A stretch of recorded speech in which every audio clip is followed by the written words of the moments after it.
श्रीमद् भगवत गीता सरल व्याख्या सहित। भूमिका।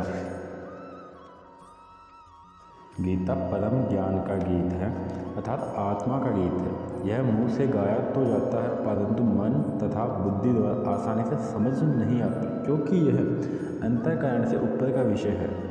इसके तथ्य को आत्मसात करने के लिए लंबे अभ्यास की जरूरत है, क्योंकि इस गीत के संगीत का रस ब्रह्मानंद के रस में छिपा रहता है। महापुरुषों के अनुसार गीता गीत परमानंद की गुप्त गंगा है।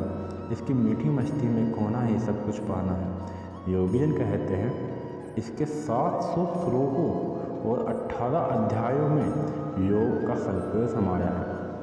इसके अमृत ज्ञान का अल्प अभ्यास भी दुख से मुक्त, सुख से युक्त करता है। इसका शब्द प्रवाह सरल है, परंतु रहस्य अति गंभीर है। सब युगों और सब जीवों के लिए इसका सत्य अटल है। गीता का सरल संदेश प्रभु प्रेम है और प्राप्ति का मोहाद्यम मोह का त्याग है। इसका बल निरंतर कर्म, निष्काम कर्म पर है और मोह गीता के लक्ष्य भेद पे है।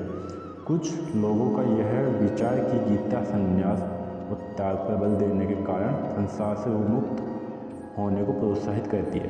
यह धारणा अनुचित ही नहीं, अपितु तथ्यहीन भी है, क्योंकि गीता का बल तो निरंतर कर्म पर है। कर्म ही अर्थात निष्काम कर्म गीता का सर्वोपरि प्रयास, फल का त्याग है। अर्थात कर्म तो अवश्य ही करना, परंतु मोह तथा लालच से रहित होकर करना, अर्थात सेवा, सहायता और बलिदान के रूप में करना।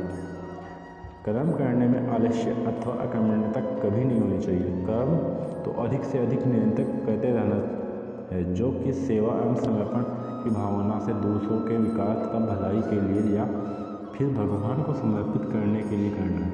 गीता के कर्म योग का आधार ही सेवा, सहायता तथा बलिदान है। जो कर्म निष्काम भाव से रहित है, जो मोह अथवा स्वार्थ से किया जाता है, वह तो बंधन का कारण होता है। वह मनुष्य जो सत्य, शांति एवं ईश्वर से दूर रहता है।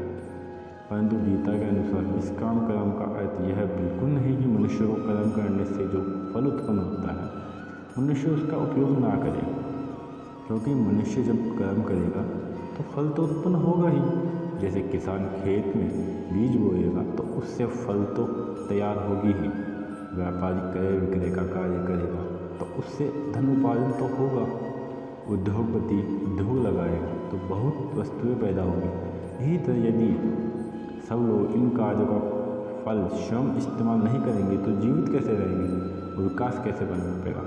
अतः गीता का अभिप्राय है, काम अवश्य करना है, परंतु वह लालच, मोह एवं स्वार्थ की भावना से प्रेरित होकर नहीं, अपितु सेवा, सहायता एवं बलिदान के रूप में नहीं। इसी को कर्मयोग कहा गया है।